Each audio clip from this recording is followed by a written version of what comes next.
Hey, friends, before we get started with today's episode, I wanted to let you know that I have just a few spots left for the two dreamy trips to France this September. So, first, we've got Paris and Versailles, which is for couples, and that is September 14th through the 19th. We are going to be in Versailles with Molly doing a private pastry class from her apartment. We are going to spend 2 fabulous nights in Versailles because I love that little city. It's beautiful and stunning. You will love it too. Then we will be off to Paris and we have a walking tour with Claudine Hemingway. We have a market tour and cooking class with Veronique with Cuisine Elegante. We'll be making an amazing multi-course lunch while drinking champagne and be in her beautiful Parisian apartment. We are going to be pickers for the day. We're going to Champagne with Cindy Couteau and going to this beautiful small champagne producer, family run, woman-led. She's 10th generation. Her name is Christine. I cannot pronounce the name of the champagne house, so I'm not even going to hurt your ears by trying, but you will love it. It's going to be amazing. Then the next trip is in the Charente-Maritime, and it's just a day later. And we will be starting in Bordeaux and then having a fabulous lunch at the Intercontinental Hotel before we head off to the Charente-Maritime region to check into our gorgeous chateau that we have rented the entire property. It's on a 75-acre park. It's unbelievable. My friend Jeff is going to be our private chef, so he'll be providing all of the dinners that we take at the chateau. We're going to visit Ile de Ré. We're going on a river cruise. We are going to make beautiful silver jewelry at this woman's chateau that she purchased recently. And we're going to do a private tour and tasting at Citadel Gin, my favorite. So much goodness, so much beauty, so much time to relax, so much time to engage and discover, so much time to shop for your own property in France if you are so inclined. We'll have lots of conversations with expats that have done just that. It's so dreamy. If you can't decide, you don't have to. You can come to both, like some of my clients are doing. But I just wanted you to know about those two things: Paris and Versailles, September 14th through the 19th, the Charente-Maritime, September 20th to the 26th. The link is in the show notes. Save your spot today. I cannot wait to play with you in France.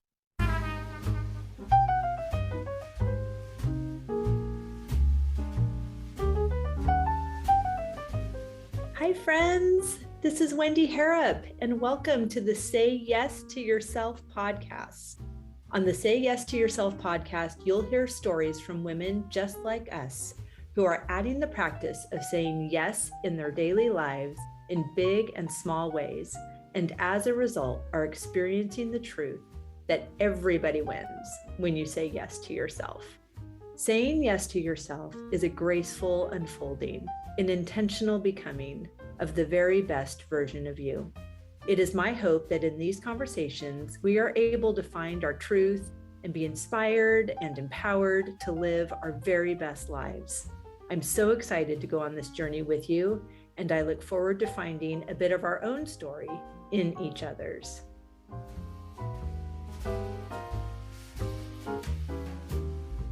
Hello, friends. Welcome back to the podcast. I'm so happy to have you here. It is, beautiful. I hope you are enjoying your summer. I hope that's off to a great start, that you're feeling refreshed. I love a new season.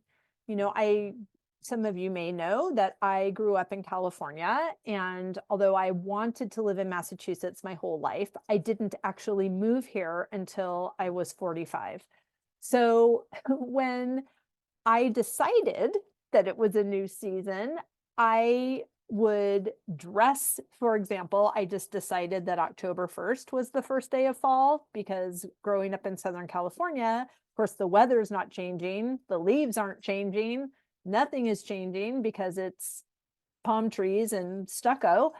So I would just decide that from October 1st until December 1st, I would wear brown every day. And that's how I would celebrate fall. And I am a huge fan of heirloom pumpkins. And so I would go to the pumpkin patch and collect all of the pumpkins to decorate the house for fall. And I'd be in my brown shorts, sweating because it was so hot. And so I was, of course, just beyond thrilled to finally live in Massachusetts for so many reasons, but one of them is that we have 4 distinct seasons, and it's amazing. In elementary school, I would hear these different, the slogans that go with a month, like April showers bring May flowers, because in May is when all the tulips and daffodils bloom here in Massachusetts, where that was February in California, and how March would be in like a lion and out like a lamb. And that means snow and lots of snowstorms. And so it's just so fascinating. And as we are just at the beginning of summer, it's as if the weather is looking at the calendar and things are heating up. We had an amazing peony season, but that is history now. And all of this water and sunshine is encouraging the dahlias, and I'm very excited about that. And I will just give you a really quick update on those. So last fall, we pulled out, the royal me, we pulled out 211 plants and stored them for the winter. And this year we have planted 710 tubers. Now that planted, those are actual people that are helping me. I'm so grateful. So we are going to have an amazing harvest, and this beautiful seasonally appropriate summer weather is setting us up for good things to come. The other thing that I love about seasons is that it just gives me this opportunity to reevaluate and reset, and to choose some intentions that are, kind of a mid-range goal. Like, what do I want for this season? How am I saying yes to myself in this season? These are all just great questions that we can incorporate anytime, any day, multiple times a day, if you wish. But I think it's such a great practice if you have not taken the opportunity to just grab your journal and a pen or a pencil and just ask yourself, how am I saying yes to myself in this season? It's a beautiful question to ask, and it's a gift to hold space for yourself and allow yourself the time to answer that in a way that feels really good. And then to ask, what would be the most pleasurable way that you could achieve that intention? And I am so thrilled to let you know that today's guest is the author of that question. And in her book, The Audacity to Be Queen, Gina DeVee asks this question often: what is the most pleasurable way I can make money, spend my day, have this, achieve this goal in my business, achieve this goal in my parenting? And really understanding how the art of receiving is the key to transforming everything in our lives. So you have heard me talk about Gina DeVee, reference her when I'm on these fabulous retreats with my mastermind. They are led by Gina. I've been coaching with her since 2021. And she really has been such a gift and a resource, and the only word that's coming to my mind is instigator, but really, I guess an instigator, a catalyst for a lot of change in my life personally. And I have felt inspired and supported by her, by her work that she shares with the world, through her books and through her courses, but also through her personal guidance as my mentor. And I'm so grateful for the things that I've learned and gleaned under her tutelage, but also for her willingness to come on the podcast so you can hear it directly from her. I'll let you know a little bit about her formal bio. Gina DeVee is the founder of Divine Living, a lifestyle and empowerment brand for women globally, author of The Audacity to Be Queen, accomplished speaker, transformational coach, and podcast host. Within every woman lives a queen, Gina affirms, and only from the position of queen can you fulfill your purpose. In becoming queen, no longer must women pretend to be anything other than brilliant, capable, and fabulous. The world needs us to own our power, raise our standards, and contribute our talents like never before. And Gina DeVee is here to lead the way. The Audacity to Be Queen brings together over 20 years worth of experience in transforming women's lives through the deep spiritual and feminine wisdom of queenhood. With spectacular flair, beautiful pearls of wisdom, and life-changing stories of unexpected triumph, Gina shares the steps, exercises, meditations, prayers, and journal prompts to release all forms of self-doubt and self-sabotage so you can discover the best version of you. Do you see? Do you see why I spend so much time with this woman? Well, you're about to hear for yourself. So please grab your journal, grab a pen. You're going to want to take notes on this one. I can't wait to hear what your takeaways are. Make sure that you DM me, or if you're listening to this podcast, take a screenshot, share it to your Instagram stories, and tag Gina and I. I know she would love to know that you're listening. Okay, friends, here we go. Gina DeVee, what an absolute honor, joy, pleasure, delight, all the good things it is to have you here today.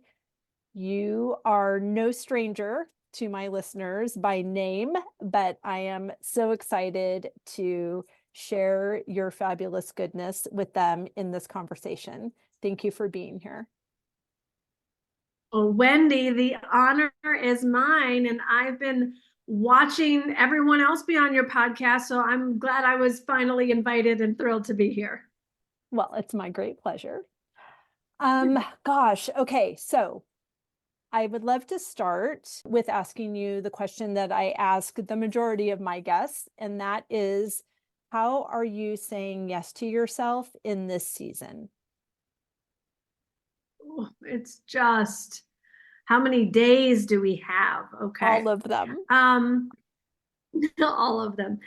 So I am at a, there's different seasons in a woman's life. And so I am in the vortex of a renewal. My father passed unexpectedly in January. So it was a season of going inward for the first half of this year. And it's not that I wasn't saying yes to myself, but I was being with myself and being with my emotions. And, and this too shall pass. And as I let those emotions flow through me, I found that June 2024 has become sort of my January, or what I thought my January was going to be. So I'm saying yes to my best body ever. I have been on a walking, water, food, but just really saying yes to being part of the generation of women who are in their 50s and have great bodies. And um, and a great body, everyone gets to define what that is, and I'll know what that is for me. But for me, that's feeling really fit, feeling like I like feel so in love with the clothes that I'm wearing and just like have a real high vitality. I'm saying yes to higher forms and more forms of leveraged and passive income. I've hired mentors to help me with lots of, not lots of, one specific actually funnel, and it's something that I haven't done in this way before. So I'm saying yes to that. I'm saying yes to more European travel now that I live in Italy. And I've been to a lot of the hot spots. I'm blessed to be able to say that, but I'm really looking to explore some of the lesser known places. That seems to be piquing my interest more this summer and fall. Um, and I think that I would say those are the top things that I'm really prioritizing and saying yes to right now.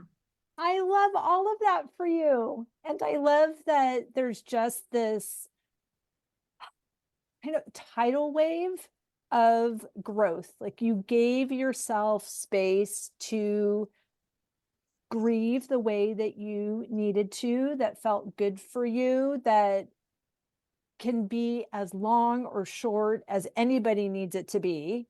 I feel like, and I'm so sorry for your loss. And I am sadly in that club as well. And there are things and situations similarly that I felt I was much more of a professional at before I actually had the opportunity to do them. Like I was an amazing parent before I actually had a child, and I was amazing at processing grief in a really quick way until I actually had to process grief.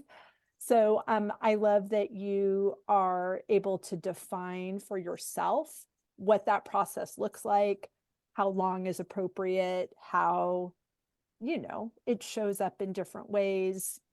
At the time of this recording, Father's Day is days away. Like we just let that be what it is. And, taking that concept of those larger things that can be life transitional experiences and how we put so much thought and intention behind taking care of ourselves and processing, that we can really use those same skills and practices with anything that's happening. And I love that you're doing that in this way for this particular situation that happened, but also in your commitment to yourself and the way you want to feel in your body and your commitment to your business and how you don't want to do it the way that you've been doing it. It was successful and it worked. And now there's a different definition of success and how it's working. And I love that. Mm-hmm. I love that for you. And I love that the ripple effects of, you have the beauty of impacting many people by the actions you take and what you choose to share as a mentor to so many. But so your decisions impact more than you. And I just appreciate the intention that you really put into everything that you do, whether it's writing a book or making dinner or whatever. Thank you. Thank you. It's, I'm not a very private person, so I know that I've learned the most through people and through stories, and I've been held back the most when it felt like there was gatekeeping and people weren't talking about how you got success. whether it's with hormones and health and fitness or finances or love life or any of it. So, to whatever degree I've been able to learn or transform something, I'm happy to share. Yeah, same. I feel the same way. It almost, for me, I mean, you may have gathered this in our years together that I'm a verbal processor. So talking about it is how I actually find out how I feel about it, which is why sometimes at the beginning of the conversation, I have one thought system and then I've worked it out before I'm even done. And it could be the total opposite. It's good to know yourself. It is. It is. And so I would love to know as well, as you are making these decisions to do these things differently, what does that process look like for you? Is there a set of mantras that you are committing to? How does that change your daily practices as you give more attention to something that is new to your routine? I safeguard the time. Mm. Like it's, I like to think of myself as a fairly quick study or a fairly high achiever. And, it's not like this is the first time that I've committed to a health and fitness goal or the first time I've committed to up leveling a new area of business. And somehow I always have this belief that it's going to go faster and quicker than it actually does, or that I'm going to like adjust more quickly than I do. And I'm really being very intentional has had me need to take a look at like, wow, what amount of time do I desire in the morning to do my morning routine and look at, different seasons in different people's lives. If I would have heard this at a different season of my life, I would have been like, girlfriend, good for you, but that's not for me. And I'm sure there's a lot of people that will hear it. But right now, I have set up my life where I wake up without an alarm clock. So my body wakes up when it wakes up. And the first thing that I do is I meditate. So somewhere between 45 minutes and an hour. And then I come downstairs and drink a big glass of lemon juice to just kind of flush my system in the morning. And then I move into coffee and journaling, and a lot of the intention comes from the journaling. And then I move into somewhere between an hour or 2 hour walk. And it's on my walk that I say my mantras and I speak out loud what it is I'm looking to call into my life. And I don't do it for 2 hours. I do it truly for about 10 or 15 minutes. And then I either listen to client Voxers or friend WhatsApp messages, and then podcasts or trainings. And by the time I finish with that, then I'm ready to start my day. I love that. It's so beautiful. And you're right. There are times when we hear of somebody's morning practice and we think, oh, well, must be nice. And it is nice. And it took a decision and intention to say, this time is important and this is how much time I desire it to take. So I don't feel rushed. I started my Mm-hmm. morning practice, 3.5 years ago. And I did not think that it was a possibility. In fact, the day before I started it, I was just having a conversation with a friend who had a morning practice, and I was saying my usual, that must be nice. And she asked me, if you did have a practice, what would it look like? And I surprisingly had an entire scenario of what that would look like that I just rattled off to her, that I would wake up without waking anybody else up, because at that time there were lots of people in my bed, and I would go downstairs and make coffee and magically not wake up a dog, because at that time there were lots of dogs.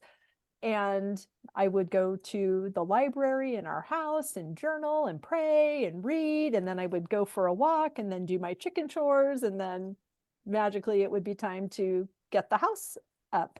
And the next day, I woke up at 4:45 without an alarm or feeling tired. And so I got up and I went downstairs and I made coffee, and surprisingly no dogs woke up, and I just had that I Amazing. had it was amazing. And I didn't even, when I got to the library with my cup of coffee, I didn't even know what book to read, because at that point I had, let's see, I lived here for about 8 years, and this property takes all day long, every day for me. And I had only read 2 books in 8 years. I read The Story's Guide to Raising Chickens and International Toddler Adoption. Those were the only 2 books I read. So Wow. here I am sitting here. It's now 10 after 5, and I've got, the world is my oyster, and I don't even know where to start. But it really changed everything for me. It created a space for everything that was about to change for me to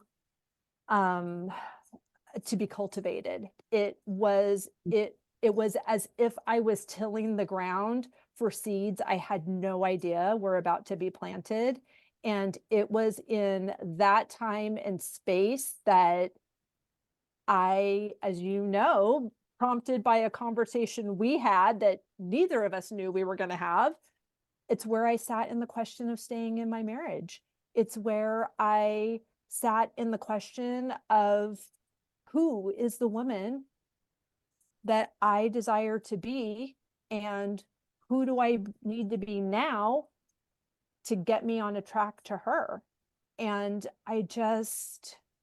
it's just so beautiful when, instead of trying to figure out everything before we start, that we just really trust the divine and take a step that feels very delightful and very enjoyable, and try that on, and that it opens up the door to the next step. Every time. Every time. Right. Right. I mean, it's how you get to have a 2-hour walk in Italy. I mean, who does that? How did you get to do that? I think like all manifestations that are divinely guided, and I don't mean to sound, I have worked for a lot of things. I've pulled the flower open on a lot of things. I have like forced a lot of things. And all of those typically either weren't meant to be or like didn't really work out anyways. Truly, when the student is ready, the teacher appears. And there was a time a couple of years ago when during COVID, I know a lot of people were gaining weight. For whatever reason, I went against the grain and hired a personal trainer for the first time in like a decade and got in the best shape of my life. And not that it was the best shape ever, it was just the best shape for me. And that form of a workout was exactly what my body wanted and needed at the time. And now, even just 2 years later, I'm not saying it won't come around again, but there was just something about my desire for gentle walking, but like really wanted to release some pounds. Like, so I didn't want to go for a 10-minute walk just to get some fresh air. Like I am looking for true body transformation. And as it were, I would start to see just all kinds of messages about walking for weight loss. And I didn't put myself on a program, and I didn't get an app. But where I live in Tuscany are rolling hills. So when I forget what it was, I looked at the heart app. I didn't even know it was on the phone, but I looked at the heart app and saw how many steps I did and like quote unquote how many floors I climbed just by going for this, lengthy walk around my neighborhood, but it doesn't even feel lengthy. So how did I get there? I made a very clear intention Mhm. about my body transformation. And then I asked myself what would be the most pleasurable way to do that. And I didn't feel like jumping around and I didn't feel like doing anything but going for a walk. And so that's what I did and just kind of woke up to what was in front of me. And I think that anytime um, we're looking to make a quantum leap in our life, I would say maybe, I don't know, 20% of the time something has come in from the out of the blue that like I could never have thunk up. But most of the time the veil just lifted and the answer was in front of me all along and I just didn't see it. Yeah. And that's what walking became. Oh, I love it. And I love that you're doing it in your neighborhood and it's in Italy. It's just so beautiful. And you said something that, is something that you've been saying for many, many years that I enjoyed in reading your book, which I believe I have read 7 times because a Oh part of my my, goodness. I know, but a part of my morning routine, because I was new to books, I picked up your book and I read it. And then I just would ask God, what would you have me read? And the book came back. So I read it 7 times consecutively. So I just, Wow. and until I was released from the book, I just read the book. So what you said, and not, I mean, I'm sure that I've already told you that. I'm not trying to earn any brownie points. You already know I love you and you love me back. But your question of what is the most pleasurable way I can achieve this intention or move toward this goal that I've set for myself? I love every single thing about that. I would love for you to unpack that a little bit because it does, and as your book, The Audacity to Be Queen, it sounds audacious. And I have shared many times on the podcast my personal mantra that I am only available for what delights me, which came from listening to your podcast about your ideal client checklist. And I was shoveling snow as I was listening to you, and you invited your listeners to make a decision, make their own list, and what are they available for? And the sentence just fell out of my mouth. I am only available for what delights me. And I laughed out loud. I thought, oh, well, gosh, aren't you Queenie? Like, what is happening? And I just kept practicing that sentence, that intention, and it became the filter for everything that I do. And I say this all the time on the podcast, but there are things that I have to do that may not be delightful on their own, but they support the overall thing that does delight me. So, do I like using the hand mower on the hills? No, no, I don't. It's sweaty and hot and hard. And I love this property and I love sharing this property. And I love sharing this property when that grass on that hill is not overgrown. So that delights me. So, sorry, all to say, please unpack how we are even allowed to entertain the most pleasurable way to achieve an intention. Such a great question. So scripture says, my ways are not your ways. My ways are higher than your ways. And to the degree that we have gotten away from pleasure, from life being blissful, from it being filled with joy and delight. Now, I'm not one of those people that I don't want to preach that like, well, if you're not always in pleasure, there's something wrong with you. I mean, as a queen, unlike a princess, a queen knows that there are all of the colors of the rainbow in terms of all of the flavors of life.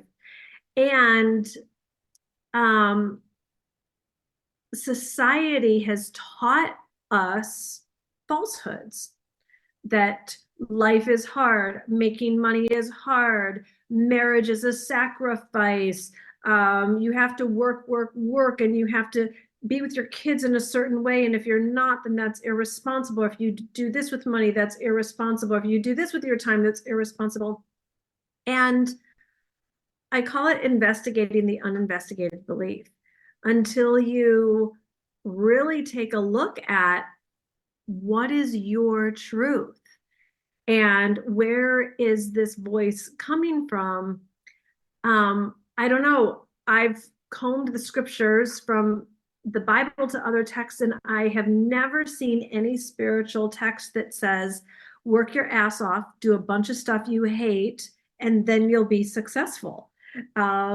It's ask and it is given, knock and the door will be opened, seek and you will find, delight yourself in the Lord, he will give you the desires of your heart. So I'm not afraid of doing things that don't feel good to me, but I've had to really learn to discern, is it out of alignment or is it a learning curve?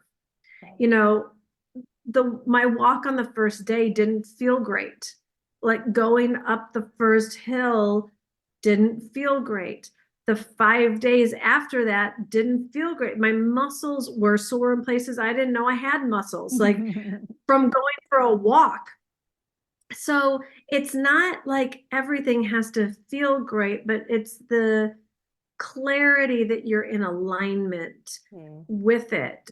And there's something pleasurable in that. Like even when it didn't feel great going up the hill, I looked around and I saw cypress trees and I felt gratitude that I was living my dream of like, I'm not on vacation. Like I'm living in Tuscany. So I think one of the ways that I have been able to manifest at the level that I have and continue to desire to manifest at even higher levels is I will show up differently the more pleasurable or painful it is.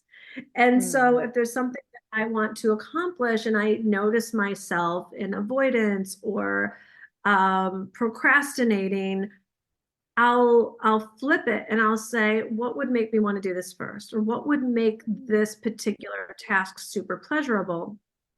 And when you start asking the better questions, you get better answers. And then when you get better answers, you get better life. So I find that like we've just gotten into default mode and we're not questioning. Like, oh, I have to do these taxes. Well, do you? Or can you make a phone call and can someone else do that? I'm like, oh, I have to do this social media reel.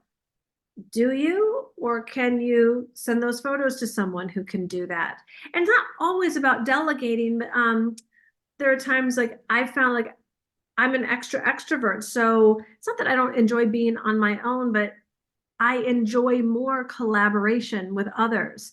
And so if there's a project that I'm working on that I'm avoiding, I'll go and take a look at who would it be more fun to do this with? Because I know myself. And it's like, oh, if one of my team members pops into mind or a colleague, then or a client, then I'll say like, all right, well, let me go call that person. And then it becomes more fun for me. So things like that I do, even from the food perspective.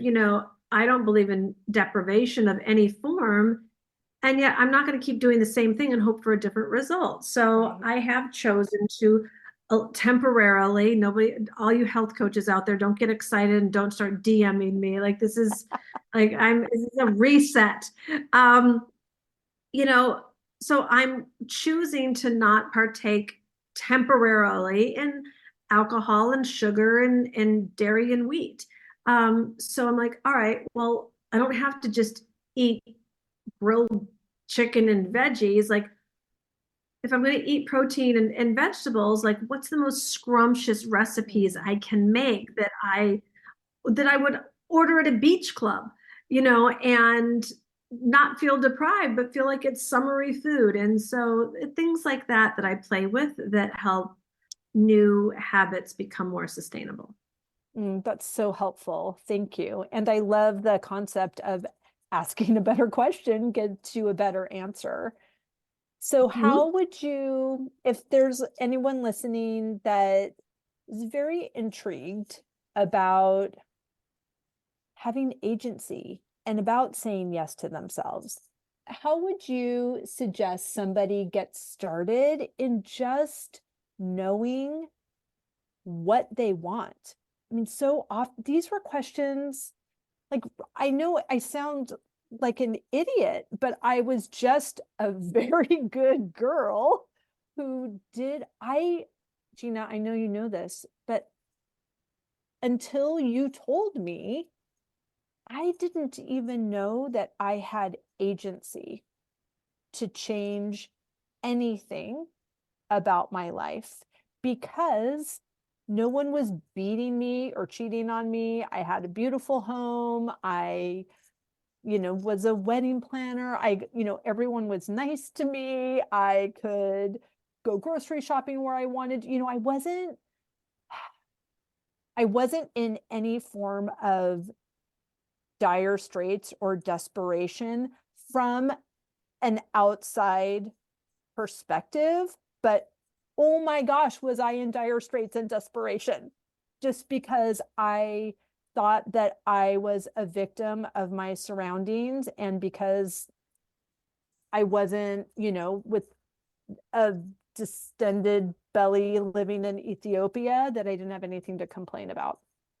So, how do we move from who am I to think that my life is allowed to be better to being a woman who knows what she wants, doesn't make herself feel wrong about that, and then makes decisions from that filter? Such a great question. So, first of all, it's got to start with a lot of compassion. We don't know what we don't know. We can't see what's in the unconscious until it becomes conscious. And this stuff goes back to ancient times. And has been passed down and passed down and passed down. It's like literally in the cells of our DNA. I'm a little late to the Bridgerton party, but I started I watching don't it. know anything about it. So I'm behind you. So the shortest version of it is understanding high society, even high society culture in centuries back England, and the lack of choice and agency women had over their bodies, choices, who they were going to marry, let alone any other decision in life, was non-existent. So it's like we know enough about body parts, muscles, if they're not used, they atrophy. And so the part of the brain that like thinks that it has choice or power or agency just became undeveloped. Mm-hmm. And then depending on what kind of family of origin household you were brought up in would greatly impact that also. So most women, like ambitious women right now, might be like, okay, tell me what books to read and I'm going to go figure this out. And you can read books or watch movies and have a morsel of new awareness around something like this, but it's a little bit like saying, okay, give me the scalpel and the knife and tell me like where's the thing for the anesthesia and I'm going to go do surgery on myself. Right. And I just want to really lovingly say you get to not do surgery on yourself. You get to be held, you get to be seen, you get to be mirrored. And there are brilliant, brilliant, brilliant mentors, coaches, healers, therapists, people that will be able to facilitate a process of becoming. And it doesn't mean any of us don't have what it takes to do it on our own. It's more like, why would we? Right. Like, could we do the surgery on our own? Sometimes yes, and sometimes no. But either way, why would we? Right. And really opening ourselves up for a greater level of support, but also from a feminine perspective, a greater level of connection and community. Mm-hmm. And when you're in that, you know, like I was saying earlier, like we learn through stories.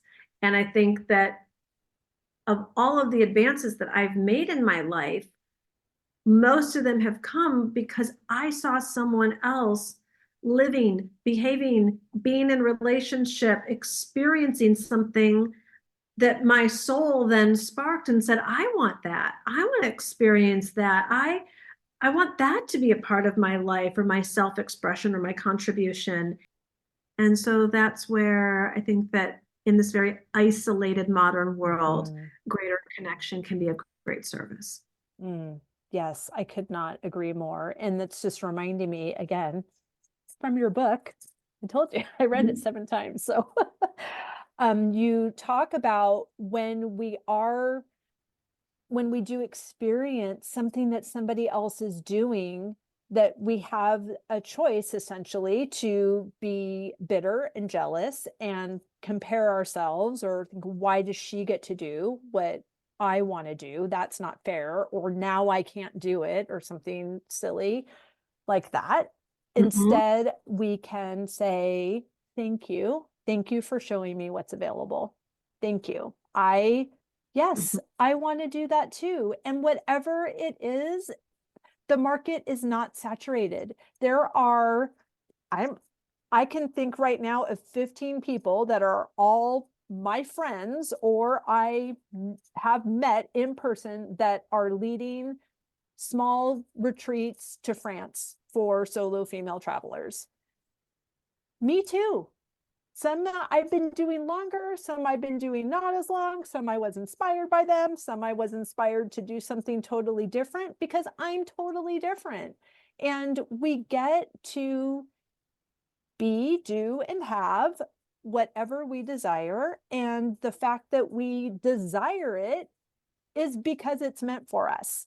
So these are not things 100%. to shut us down. These are things to catapult us to the next step. Mm-hmm. Mm-hmm. Yeah, society has just trained us, and even well-meaning people around us have trained us like, well, that's not going to work, or everyone's already doing that. There can be a genius in it because sometimes also we're the last to see ourselves. So if we like see someone else doing a thing and we're like, oh, we want that too. There's probably, if we lean even deeper into it, we would find an even greater form of uniqueness for ourselves in that. Yes. So it's like if someone else is leading a trip to France and you're like, I want to lead a trip to France, but like they're taking this kind of an angle, and what would be the most unique part of me leading trips to France? And for us all to lean into that, regardless of the industry, there is more than enough space for everyone. Yes. Yes. And yes. I agree.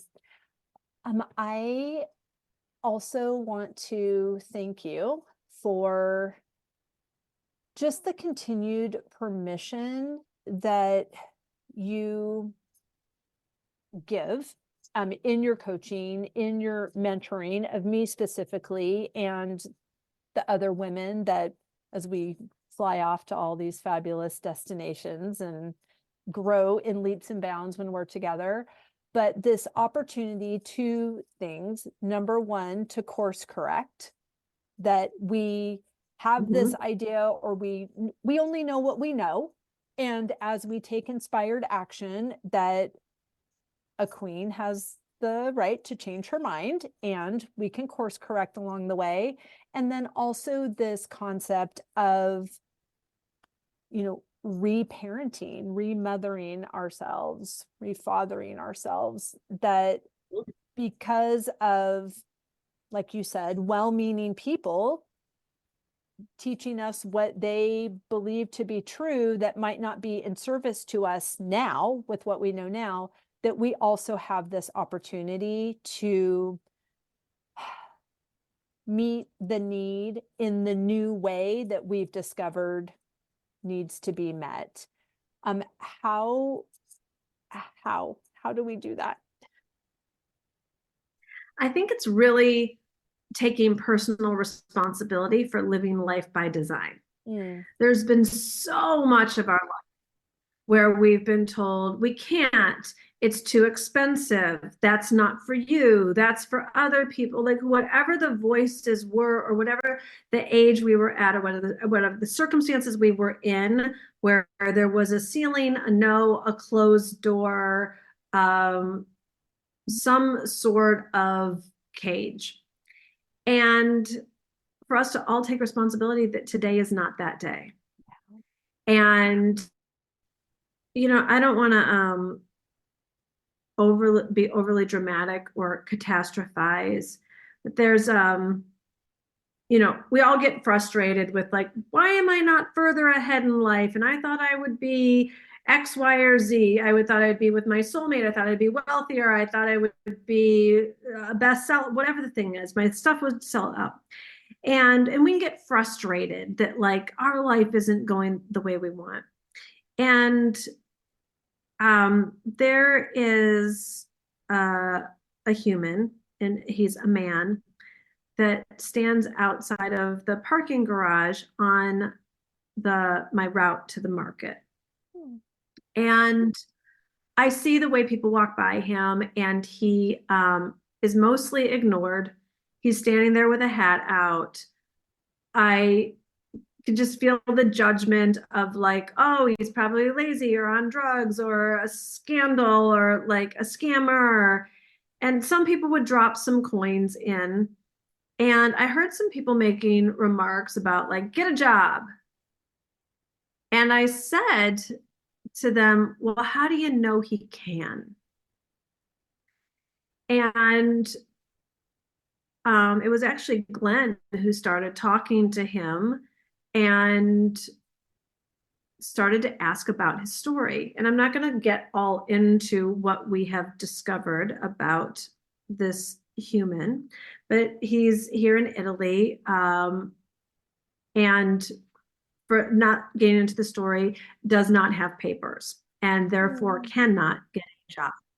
And it's been 8 years. Wow. 8 years. And he has a lawyer and all of this to say, I'll just speak for myself. On any given moment of frustration about why isn't X, Y, or Z happening faster, you would think that inside my beautiful brain that my circumstances were his. Like you would think that I feel that disempowered, that judged, that locked, that life is that unfair for me. And I don't know what his destiny is and why those circumstances are his and not mine or anyone else's. But what I do know is that you and me and pretty much most of the people listening, we actually get to live life by design. Yeah. And we forget how powerful we are and how much access we have to the global marketplace and connections and solutions. And if we don't know, people who would know, and getting past our own terror barrier and getting past procrastination and getting into collaboration and getting into how could it happen is our great opportunity or missed opportunity. So true. So true. And by personal experience, when you said terror barrier, it reminded me that I wanted to talk about that because it is one of those things my listeners know about the forms that I needed to fill out for my lawyer that will always be known as the forms that were just this ridiculous, in hindsight, felt like the Great Wall of China. I was stressed. Of course you totally. were. you're like, oh my gosh, job security. If this woman never fills out these forms, she will never not need me. Um,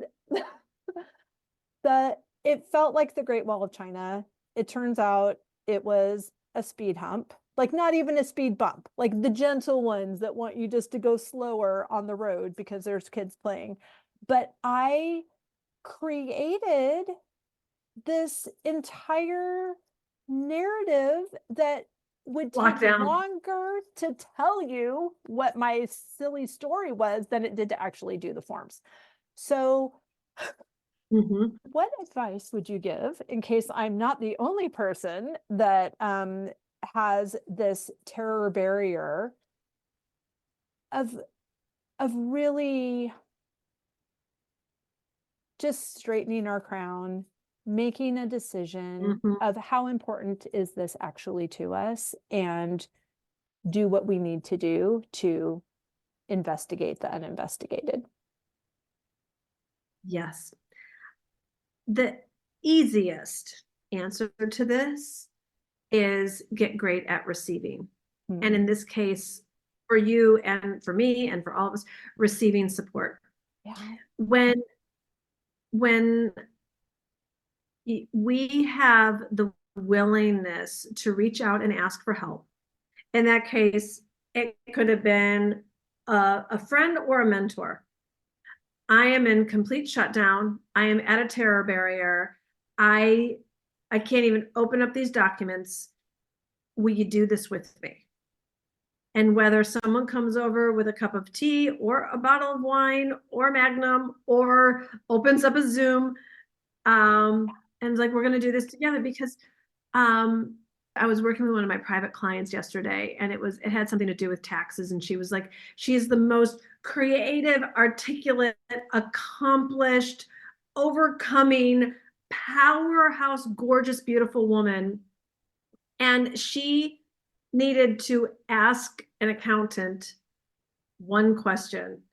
And it's been weeks and this and that. And she's like, okay, I just got to do it while we're on the session here. And then I saw her, like, she would like start and stop and start and stop. And I was like, stop. And I like typed in the chat in like 4 seconds, send this question to your account, just copy and paste. And she's like, oh my God, how did you have the words for that? Well, this particular client, she's a musician. And if I had to go come up with like a melody for a jingle, I would be like, oh God, like I'm classically trained pianist, but like I don't know how to create jingles. And so I would be like, probably my fingers would freeze before I'd hit the keys. And like, but if I would just call her and be like, can you help me with this? Her or a music teacher or somebody who doesn't go into shutdown over a couple of chords, it gets to be a lot more fun, as we were talking about before, a lot more pleasurable, a lot easier. And the mentality is that is killing modern day women is that we have to do everything by ourselves. We have to do it on our own. We can't be an imposition. And the worst one is being cheap with ourselves and not getting support, or not utilizing support that we've gotten. Like there's so many women that like it just runs the gamut for, that it all comes down to getting better at receiving. So true. I love everything that you just said. I think that is the perfect place to complete our conversation. So rich, so full of insight, so beautiful to just have you here and have my community hear what is constantly in my ear. And I really, I believe that we have been conditioned to think that isolation is how we succeed. Mm-hmm. Mm-hmm. It doesn't make any sense. And yet so much of our practice is based on that being an actual value and tenet of what we're doing. And I just thank you so much for your continued wisdom and grace and availability to all of your clients, but also to every reader of your book, to every listener of your podcast, to every listener of the podcasts of the women that are coaching with you. Like, it's just the ripple effects of your work cannot be measured. And that's just, it's so beautiful to be a part of that. So thank you.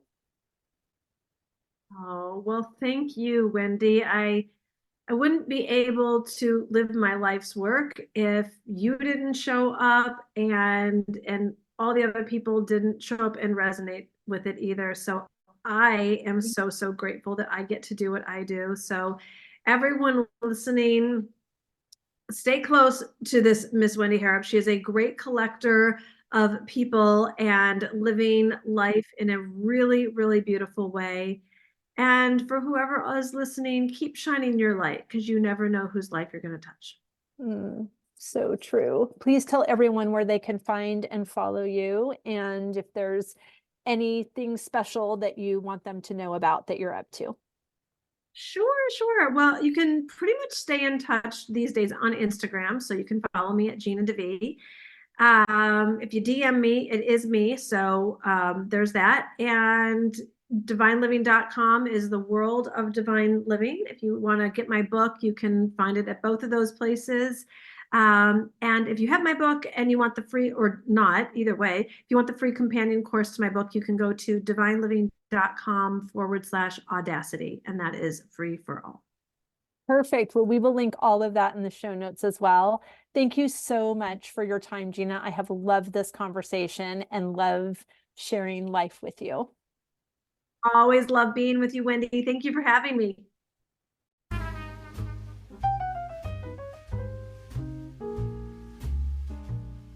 I hope you enjoyed that conversation as much as I did.